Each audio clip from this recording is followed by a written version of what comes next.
자, 아시다시피 지금 이스라엘과 하마스가 전쟁 중이죠. 그래서 한국도 관련 뉴스가 많이 나올 거예요. 근데 제가 이걸 꼭 짚고 넘어가고 싶은데 바로 요런 점들 때문에 여러분들이 미국에서 적응을 못하는 거예요. 세상을 보는 뷰 자체가 한국 뉴스랑 미국 뉴스랑 완전 달라요. 아시겠죠? 그래서 이스라엘과 하마스 전쟁을 놓고도 자, 미국 내 여론은 주로 친 이스라엘적인 입장입니다. 그래서 이스라엘이 얼마나 피해를 입었는가, 그리고 이스라엘을 어떻게 보호해야 되는가 관점으로 그 미국 내 여론은 이렇게 막 움직이고 있거든요. 그 이유는 아주 간단합니다. 개신교가 중심이기 때문에 그래요.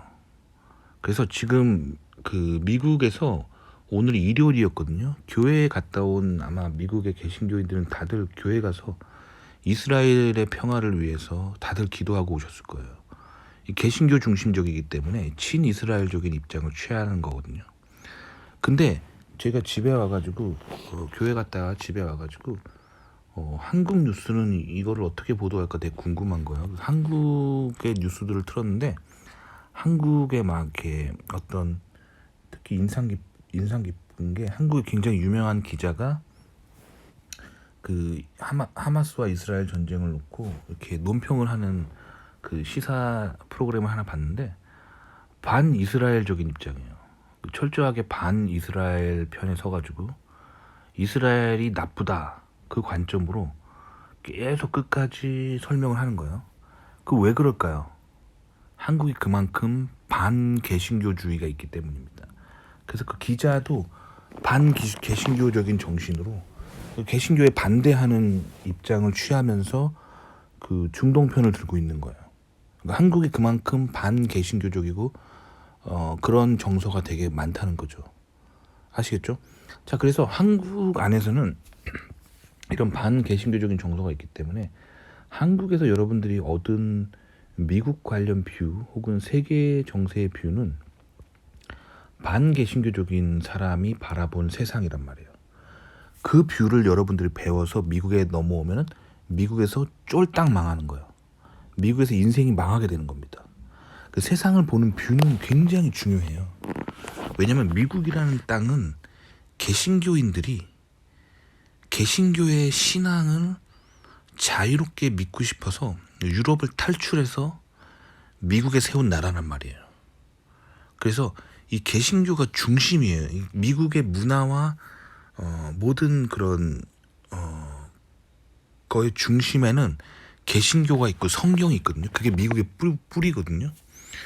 근데 한국은 그런 나라가 아닙니다. 한국도 이 이승만 대통령이 그 초대 대통령 취임하면서 한국에 개신교 전파하려고 굉장히 노력했었거든요. 물론 굉장히 많이 이승만 대통령으로 인해서 한국에 개신교가 전해진 점은 있어요. 그래서 이승만 대통령 한 명 때문에 이승만 대통령이 대통령 그 기간 동안에 전국에 세운 그 교회와 학교의 교목들 때문에 이승만 대통령 때문에 양성된 개신교인들이 한국에 100만 명이라고 합니다. 굉장한 거죠. 하지만 한국 전체 인구 대비에 그 현재 개신교 인구는 한국은 15% 미만이에요. 그러니까 한국은 개신교적인 컬처가 있지 않아요. 그럼 한국은 어떤 컬처를 가지고 있냐?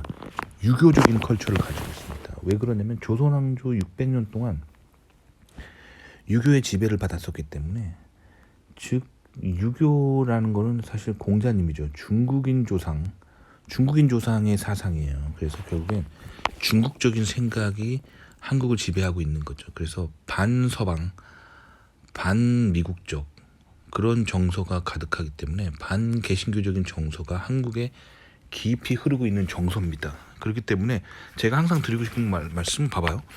지금 이스라엘 하마스 전쟁에서 여러분들이 한국 뉴스를 보게 되면은 계속 이스라엘 까대고 이 반개신교적으로 그런 스탠스로, 즉 좌파적으로 계속 보도를 하는데, 여러분들이 이런 뷰에 익숙해지면은, 이런 뷰를 가진 사람으로부터 정보를 얻고 세상을 보는 뷰를 갖게 되면은 그게 이제 좌파적인 눈을 갖게 되는 거거든요.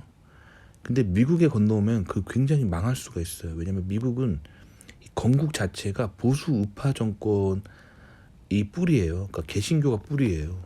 그래서 청교도 정신이란 말이에요. 청교도인들은 이 개신교들 사이에서도 굉장히 어떻게 보면 극단적이라고 할 수 있는 그 신앙을 가진 매우 극단적으로 보수적인 매우 우파적인 사람들이 개신교거든요. 이 사람들이 만든 나라가 미국이에요. 그러니까 여러분들이 한국의 뉴스를 보고 국제 정세를 보는 눈을 배워가지고 미국에 오면 미국에서 완전 망하는 거예요. 왜냐면 미국인들이 봤을 때 그냥 한국인들은 다 극좌파로 보이는 거예요. 그래서 저 사람들 공산당 아니야? 왜 저런 뷰로 세상을 보지? 요렇게 보게 됩니다. 그렇기 때문에 미국인들과 어울리는데 실패하고 미국에서 사업을 하면 망하고 미국에서 뭐 한 자리 하려고 그러면 다 왕따 되는 거예요. 아시겠죠? 그러니까 한국의 이 언론의 뷰를 정말 조심하세요. 한국의 언론의 뷰는 매우 좌파 진보적이고 이게 거의 공산당에 가까울 정도로 세계 정세와 미국과 이스라엘을 바라보는 게 한국 미디어의 뷰거든요. 여러분들이 이런 뷰를 가지고 미국에 넘어가면 미국에서 하는 일이 다 망하는 거예요. 아시겠죠? 그러니까 이 세상 보는 뷰가 굉장히 중요합니다. 그나마 저라도 있으니까 제가 이런 걸 짚어주잖아요. 그렇죠? 여러분들 이런 거에 대한 뷰를 이렇게 생각해 볼 기회가 없이 그냥 한국의 미디어와 한국 교육 이런 거가 말하는 미국 그리고 세계사 그리고 이스라엘을 비롯한 중동 정책에 대해서 그런 걸 여러분들이 한국적인 뷰로 공부하고 오게 되면은 그래서 만약에 미국 사람들은 토론하게 되잖아요. 그럼 미국 사람들은 님들이 가지고 있는 그 뷰를 어떻게 보냐면 쟤네 공산당 아니야? 이렇게 봅니다. 아시겠죠? 그만큼 한국에서 배워오는 미디어의 뷰와 한국 교육에서 가리키는 뷰가 아주 많이 좌파 진보적으로 편향돼 있다는 거예요. 아시겠죠? 그냥 한국 문화 자체가 좌파예요. 아시겠죠? 그러니까 한국이 이게 미국 사람들이 봤을 때는 이 굉장히 왼쪽으로 치우쳐 있다는 거를 잊지 마시고 여러분들이 한국에서 미디어로 보는 세상과 한국 교육으로 보는 세상이 얼마나 왼쪽으로 치우쳐 있는지를 여러분들 좀 인식을 하셔야 돼요. 아시겠죠? 그나마 한국에서 개신교 교회를 다니시는 분들은 그나마 조금 덜 왼쪽이에요. 근데 한국의 기본 정서는 굉장히 많이 왼쪽이다. 이렇게 보시면 됩니다.